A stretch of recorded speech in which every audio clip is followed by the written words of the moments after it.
The Bible reading for today's morning devotion is taken from Genesis chapter 35, verses 1 to 15. Genesis chapter 35, verses 1 to 15. Then God said to Jacob, "Go up to Bethel and settle there, and build an altar there to God, who appeared to you when you were fleeing from your brother Esau."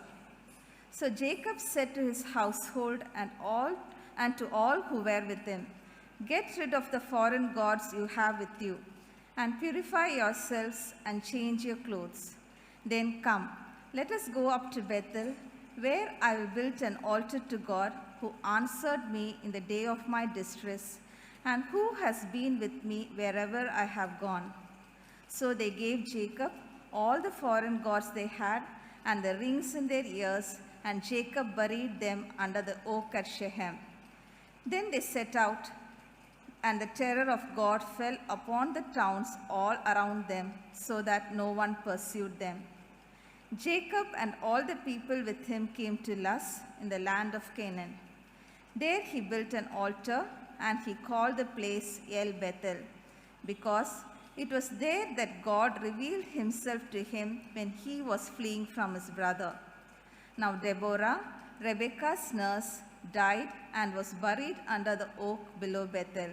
So it was named Allon Bacuth. After Jacob returned from Paddan Aram, God appeared to him again and blessed him. God said to him, "Your name is Jacob, but you will no longer be called Jacob. Your name will be Israel." So he named him Israel. And God said to him, "I am God Almighty. Be fruitful and increase in number. A nation and a community of nations will come from you, and kings will come from your body. The land I gave to Abraham and Isaac, I also give to you, and I will give this land to your descendants after you." Then God went up from him at the place where he had talked with him. Jacob set up a stone pillar at the place where God had talked with him, and he poured out a drink offering on it. He also poured oil on it. Jacob called the place where God had talked to him Bethel. Here ends the reading. Praise be to God.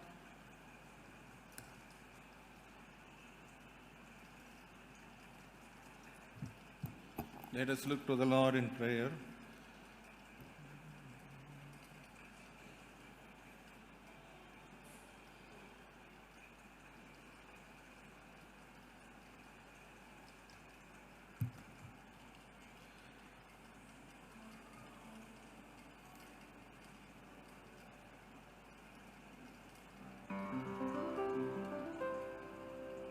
எண்ணி எண்ணி துதி செய்வாய், என்னில் அடங்காத கிருபைகளுக்காய் இன்றும் தாங்கும் உம் புயமே, இன்பர் இயேசுவின் நாமமே, இன்றும் தாங்கும் உம் புயமே, இன்பர் இயேசுவின் நாமமே. துதி செய்வாய், உனக்கெதிராகவே ஆயுதம் வாய்க்காதே, உனக்கெதிராகவே ஆயுதம் வாய்க்காதே. உன்னை அழைத்தவர் உண்மை தேவன், அவர் தாசருக்கு நீதியவர். உன்னை அழைத்தவர் உண்மை தேவன், அவர் தாசருக்கு நீதியவர். எண்ணி எண்ணி துதி செய்வார். Father God, we want to praise you and adore you for who you are and what you have done in our lives, Lord. Thank you for adding one more day in our lives. Thank you for bringing us once again into your presence so that we can praise and worship you, so that we can share our testimonies for the glory of God, O Father. As we are going to meditate upon your word, God, we want you to speak with us. Hide me and reveal yourselves to your people, O Father Lord. We commit this entire time into your mighty hand. We ask all these things in the name of our Lord and Savior, Jesus Christ. Amen. Dear friends, I want to greet you all in the name of our Lord and Savior, Jesus Christ. I want to thank God who has enabled me to share the word of God with you this morning. Someone said, "Blessed is the one who preaches short sermons so that he will be called once again to preach." So today, considering the time in mind, I would like to keep my sermon very short so you can sit back and relax. So the topic which I have set for the sermon today is looking back and thanking God. Dearly beloved, as we have come to the end of this year, we are going to focus on the topic giving thanks to God. I hope this is the right time for us to turn back and look at God, what He has done in our lives. Looking back at what God has done in our lives will give us confidence, and as well as it will help us to grow in faith. In Genesis chapter 35, verse 1, we read that God said to Jacob, "Go up to Bethel and settle there and build an altar there to God." The altar was meant to remember and to thank God for the fulfillment of His promise in his life. Let us also come before the throne of grace with a heart full of thanksgiving and gratitude for what God has done in our lives throughout this year. God expects His children to be thankful to Him. We see in Luke chapter 17 that Jesus healed 10 lepers, but only one came back and thanked God. And Jesus asked, in verse 17 we read, "Were not all 10 cleansed? And where are the other 9? So this instance reminds us that God expects His children to be thankful to Him. Thanksgiving is a part of worship. Without thanksgiving, our worship will not be fulfilled. Today, the God of the Bible calls us to thank Him for the spiritual blessings which He has showered upon us. The sermon today is simply going to remind us of God's blessings in our lives for which we need to thank Him. First, let us see why we need to thank God. Thanksgiving is a key to enter into the presence of God. And that is why the psalmist says in book of Psalm 100 verse 4, "Enter His gates with thanksgiving." Giving thanks to God helps us to feel the presence of God in our lives. We cannot enter into God's presence with murmuring or with a list of complaints. We should enter God's presence with our hearts full of thanksgiving and gratitude. Thanksgiving is a wonderful thing which pleases God. James chapter 1 verse 17 says, "Every good and perfect gift is from above, coming down from the Father of the heavenly light." Whatever blessings we are enjoying in our life has come from God. Give thanks to God. Giving thanks to God is a sign of God-centered life. Giving thanks to God is a sign of a life which is fully dependent on God. Thanksgiving is a sign of acknowledging God's favor in our lives.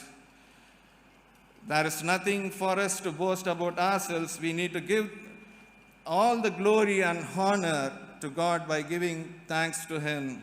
In 1 Thessalonians chapter 5, verse 18, we read, "Be thankful in all circumstances, for this is God's will of you who belong to Christ Jesus." It is a command which God has given us, which helps us to fulfill the will of God in our lives. The very life God has given us is to fulfill His will, not our own will. Today, how many of us are willing to fulfill God's will in our life? Let us take time and think about it, dear friends. Let us see for what all things we need to thank God. Let us thank God for the fulfillment of his promises in our lives. The scripture portion which was just read to us is a fulfillment of God's promise to Jacob, which is recorded in Genesis chapter 28, verse 15. God wanted Jacob to remember the fulfillment of God's promises in his life. We tend to forget the promises of God which has been fulfilled in our life. Friends, let us take time to thank God for the fulfillment of his promises in our lives. Secondly, we need to give thanks to God for strengthening us. We read in Genesis chapter 35, verse 1, "Then God said to Jacob, 'Go up to Bethel and settle there and build an altar there to God, who appeared to you when you were fleeing from your brother Esau.'" God reminded Jacob how he appeared to him when he was in distress. In the Bible, the theophany, the appearance of God, was meant to strengthen his children. Jacob was fleeing from his brother Esau. It was a time of distress which he would have felt very weak, but the appearance of God strengthened him. Dear friends, many a times we feel weak when we go into the presence of God.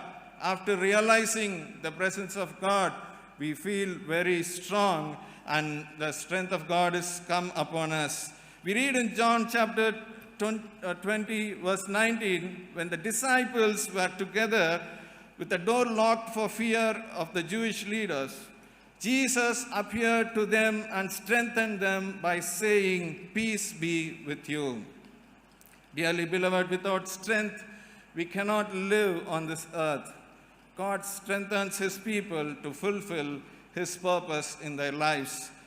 Let us try to remember how God strengthened us during this time of distress and fear, and let us thank God for his strength. Whenever we go to God with our weakness, God strengthens us through his presence. So let us thank God for strengthening us in our trying situations. Thirdly, we need to thank God for hearing our prayers when we were in distress. Genesis chapter 35, verse 3 says, "Then Jacob said, 'Let us arise and go to Bethel, and I will build an altar there to God, who answered me in my days of distress.'" Jacob wanted to build an altar to thank God for answering his prayers during his time of distress. Dear friends, our God is a prayer answering God. He is a God who hears the cry of his people. We need to thank God for answering all our prayers throughout the year, especially during the time of distress. When we were crossing difficult circumstances, God heard our prayers and changed our circumstances. When we were in helpless situation, God heard our prayers and helped us. When we were sick, God heard our prayers and he has healed us. So let us thank God for answering all our prayers. Fourthly, we need to thank God for being with us and protecting us. We read in Genesis chapter 35, verse 3, that Jacob also thanked God for being with him wherever he went. Genesis chapter 28, verse 15, God promised Jacob by saying, "I am with you and I will protect you wherever you go." God wanted Jacob to remember and thank him for protecting him from his brother Esau, who wanted to kill him. Our God is a loving God who wants to be with us and protect us. One of the main character of God is to protect his people. All through the Bible, we can read the protecting care of God was upon his people. 2 Thessalonians chapter 3, verse 3 says, "But the Lord is faithful. He will establish you and guard you against the evil one." The Bible teaches that our God is a faithful God in protecting his people. Let us also remember the way how God protected us and our family from all dangerous and harmful diseases during this year. Let us thank God for his loving protection over us. Fifthly, we need to thank God for his word. Genesis chapter 35, verse 14 says, Jacob set up a stone pillar to mark the place where God had spoken to him. Then he poured wine over it as an offering of God and anointed the pillar with olive oil. Our God is a God who speaks with his people. The only thing we need to be is very attentive to his voice. He speaks to his people in a still and a small voice. We need to be very attentive. Mother Teresa said, God speaks in the silence of the heart. When our hearts are filled with chaos, with fear and confusion, we may not be able to hear what God wants to speak with us. Though the churches were closed, God helped us and he supplied us with his word through various means. God gave us wonderful consolation by sending his word to us at the right time. Our God is a wonderful counselor who has said, I will counsel you with my loving eyes on you. So let us thank God for blessing us and satisfying us with his word throughout this year. Dear friends, so far we have seen from the life of Jacob for what all things we need to thank God. Let us also take time to prepare ourselves to enter into the new year. Friends, many who were with us at the beginning of this year are not with us now. They are no more.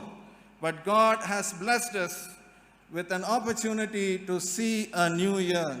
God wants to bless us with a new year so that we may live a fruitful life, a witnessing life for him. So, dear friends, before entering into the new year, let us prepare ourselves as Jacob prepared his households before going to Bethel. Genesis chapter 35 verse 2 says, So Jacob said to his household and to all who were with him, Get rid of the foreign gods you have with you, and purify yourself and change your clothes.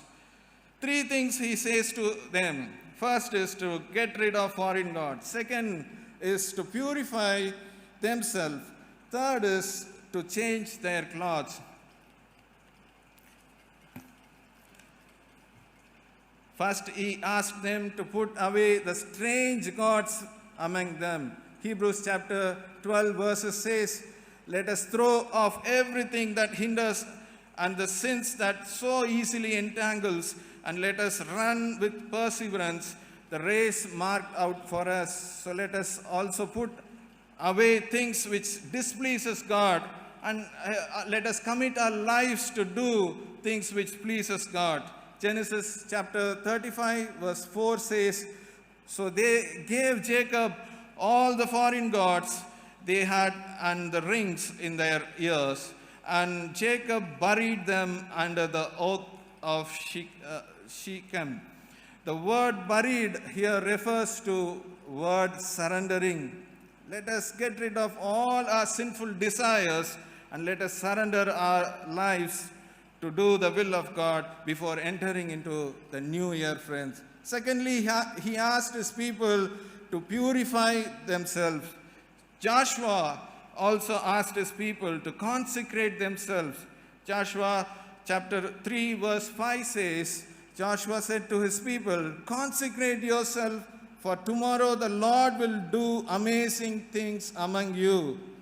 Let us purify ourselves and expect God to do great things in our lives in the coming year, dear friends. Thirdly, he asked his people to change their garments. Changing the garments is practically a sign of being prepared. Friends, let us be prepared to share the gospel in season and out of season in the year to come, dear friends. Let us prepare to work for the expansion of the kingdom of God. Dear friends, this is the time for us to remember what God has done in our lives throughout this year. Let our hearts be filled with gratitude and thanksgiving for what God has done in our lives, especially things which God reminds us through this sermon. Let us thank God for the fulfillment of his promise in our lives. Let us thank God for strengthening us throughout this year. Let us thank God for hearing our prayers when we were in distress. Let us thank God for being with us and protecting us. Let us thank God for satisfying us with His word throughout the year. And let us also prepare ourselves to enter into the new year by getting rid of things which displeases God and by surrendering ourselves to the will of God, by purifying ourselves and preparing ourselves to work for the expansion of His kingdom. May God add blessings to this word. Let us look to the Lord in prayer.